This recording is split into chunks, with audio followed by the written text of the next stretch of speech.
J'espère que Neymar va comprendre que Cavani est le tireur de pénalty du Paris Saint-Germain et qu'il doit le rester en premier, voilà, en haut de la liste.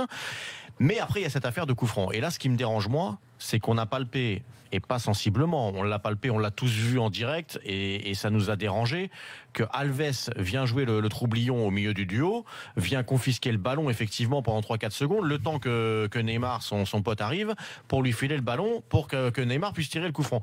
Ça m'aurait moins dérangé si sur le coup franc, les deux s'étaient embrouillés, Cavani Neymar, pour savoir qui va tirer, parce que c'est une affaire d'hommes. Mais le fait qu'il y ait un mec qui soit venu se mêler de l'histoire, comme pour être un peu le tuteur de l'autre, c'est ça qui t'emmerde le plus. Ça me dérange pas, parce que pour moi, ça traduit peut-être autre chose qui est en train de naître au Paris Saint-Germain. On en a entendu un peu parler. J'espère pas, ou en tout cas, j'espère que si c'est le cas, ça va vite être désamorcé, parce qu'on sait très bien, quand on a vécu dans un vestiaire, que ce genre de petites choses au départ, qui paraissent peut-être de petits problèmes, on n'a pas envie de jeter de l'huile sur le feu. C'est pas ça. C'est qu'on sait que ce genre de petits problèmes peut à un moment donné créer des scissions dans un groupe, avec effectivement les pros Neymar, les pros Cavani. Pourquoi ceci, pourquoi on lui autorise cela, pourquoi on lui autorise pas à nous, etc., etc. Donc là, il y a vraiment quelque chose à prendre en compte. C'est l'autorité du coach, une nouvelle fois, qui doit mettre de l'ordre là-dedans. Alors, je donne la version officielle donnée par Daniel Alves pour l'histoire du coup franc. Saber, tu l'avais vu aussi. En gros, il dit c'est Neymar qui allait me piquer le ballon. En fait, il dit au sortir du match que lui voulait aussi tirer le coup franc et qu'il n'avait pas du tout en fait l'intention de favoriser l'un ou l'autre. Que lui aussi avait envie de tirer son coup franc. Il avait déjà marqué en plus plusieurs coups francs dans sa carrière. Il s'est dit voilà. Ouais. Sauf que pendant 4 secondes, Cavani essaye de lui prendre le ballon et il n'y arrive pas. Et qu'en une demi-seconde, quand Neymar arrive, il arrive à lui chipper. Donc là, je sais pas, il a été moins vif avec l'un que l'autre, apparemment. Évidemment, pourquoi on s'arrête là-dessus? Pourquoi on commence l'after du lundi là-dessus? Évidemment, Daniel, c'est parce que c'est pas si anecdotique que ça, c'est pas si anodin. Non, parce qu'aujourd'hui, on le sait, dans ce genre de club, ce qui est le plus important, c'est la gestion des égos, la gestion de l'humain. La plupart des coachs le disent. Et ensuite vient l'aspect terrain, l'aspect tactique quand tu as ce genre de joueurs-là.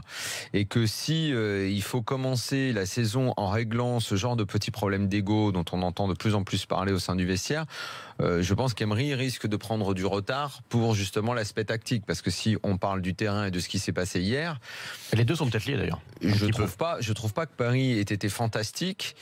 Paris a été impitoyable parce que quand les individualités se mettent en route après avoir fatigué les Lyonnais qui en plus ont été en manque de réussite, Paris a fini par trouver l'ouverture, mais il n'empêche que d'un point de vue du collectif global, le jeu était très moyen hier. Donc il va falloir d'abord régler ces histoires-là et ensuite progresser sur le terrain.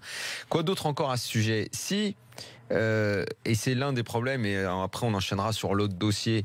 Si pendant des mois on a dit que le PSG n'était pas bien dirigé d'un point de vue sportif, si on est allé chercher un directeur sportif, très bonne chose, pour réussir un mercato, ce qui a été fait, très bien, mais il va falloir aussi que cet homme-là ou ces hommes-là, puisque c'est un duo Maxwell avec Antero, il va falloir aussi régler tous ces problèmes-là.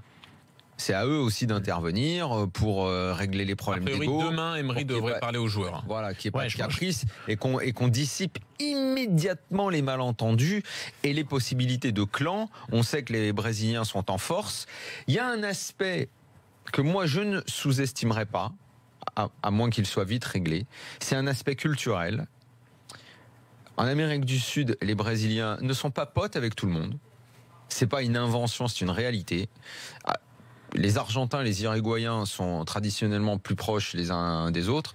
Les Brésiliens, avec Uruguayens et Argentins, c'est pas les meilleurs amis du monde.